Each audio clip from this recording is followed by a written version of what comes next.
मुख्यमंत्री नीतीश कुमार के घर पर जब इफ्तार पार्टी आयोजित हुई, भारतीय जनता पार्टी शामिल नहीं हुई। भारतीय जनता पार्टी को भी बुलावा भेजा गया था, वो शामिल नहीं हुई।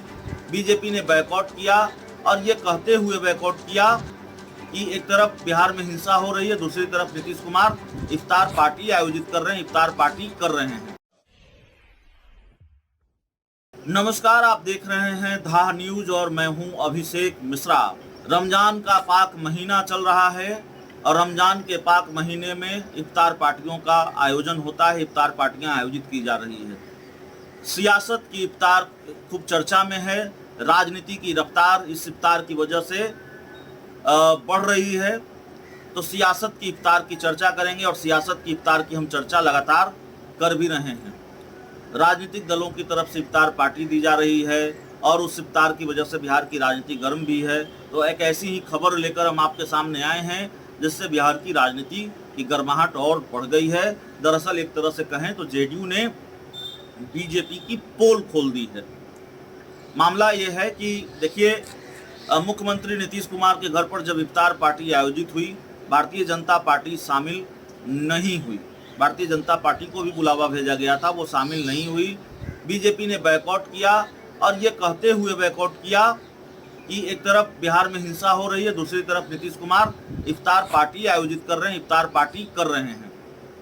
लेकिन जेडीयू ने आज पोल खोली है। कैसे खोली है वो हम बता रहे हैं। जेडीयू ने एक तस्वीर ट्वीट की है, जेडीयू के नेता अभिषेक झा ने, जिसमें साफ तौर पर ये है कि बीजेपी के ही नेता पार्टी के बैनर तले नहीं अलग से इफ्तार पार्टी कर रहे हैं। तो जेडीयू ये सवाल उठा रही है कि बीजेपी एक तरफ बैकआउट कर रही है इफ्तार पार्टी का, दूसरी तरफ उसकी पार्टी के कुछ गिने चुने नेता इफ्तार पार्टी आयोजित भी कर रहे हैं। जेडीयू के प्रवक्ता हैं अभिषेक झा, उन्होंने ट्वीट किया है, लिखा है कि एक तरफ भाजपा के लोग इफ्तार पार्टी का बैकआउट कर रहे हैं, दूसरी तरफ उनके दल में कुछ गिने चुने लोग जो अल्पसंख्यक समुदाय से आते हैं बिना पार्टी के बैनर तले ही दावते इफ्तार का आयोजन कर रहे हैं। यह दर्शाता है कि उनके दल में अल्पसंख्यक समुदाय से आने वाले लोगों की स्थिति क्या है और वे लोग कितने कुंठित हैं कि अलग से इफ्तार पार्टी का आयोजन करना पड़ रहा है। माननीय शाहनवाज हुसैन जी और अजफर शमसी जी को बहुत मुबारकबाद। अपने राजनीतिक चरित्र से भाजपा ने साबित किया है कि वे लोग मुसलमानों के खिलाफ हैं और समाज में जहर घोलना इनकी प्राथमिकता है।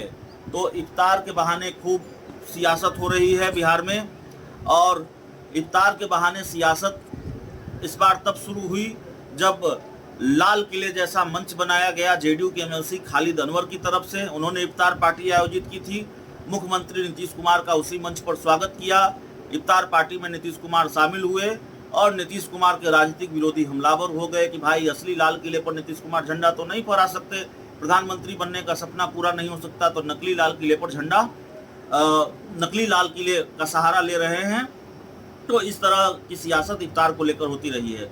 अब भारतीय जनता पार्टी ने माफ कीजिएगा, जेडीयू के प्रवक्ता अभिषेक झा ने बीजेपी पर सवाल उठाया है, क्योंकि बीजेपी के नेता हैं अजफर शमसी, पार्टी के प्रवक्ता भी रहे हैं और उन्होंने प्रवक्ता हैं भी, उन्होंने इफ्तार पार्टी आयोजित की है जिसमें बीजेपी के एक और बड़े नेता शाहनवाज हुसैन को मुख्य अतिथि के तौर पर शामिल होना है। तो जेडीयू ये पूछ रही है कि बीजेपी एक तरफ बैकआउट कर रही है, दूसरी तरफ उनकी पार्टी के नेता इफ्तार पार्टी आयोजित कर रहे हैं, उनको अलग से इफ्तार पार्टी आयोजित करना पड़ रहा है। इससे ये पता चलता है कि बीजेपी में मुसलमानों की स्थिति क्या है।